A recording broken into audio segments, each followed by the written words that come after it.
Good day mga par, pipita din para safety first kag agling brown ta detach phase A C8 dire sa poblasyon Kawayan. Amo gali nga tinuan sa brownout sa mga portion nun. Alin dire sa may Manuling pabotong to sa linawon kay amo ning obro siyang feeder to tamo. Pero first of all, napa-open tagli feeder to.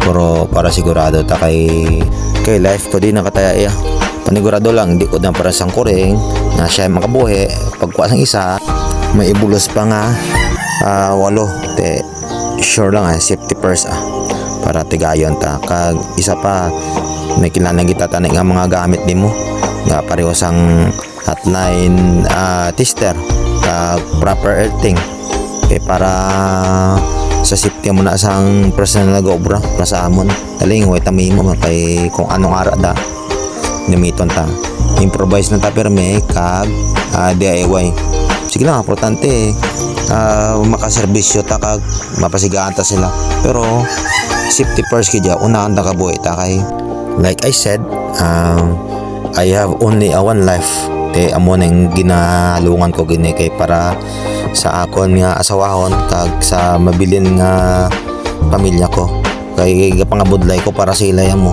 hindi para sa ibanda. Pero sa kapamati sini salamat ka sa pagtanaw kag gipaninguan ginamon nga masigahan ka mo kag thank you sa support ka sa mga baserda.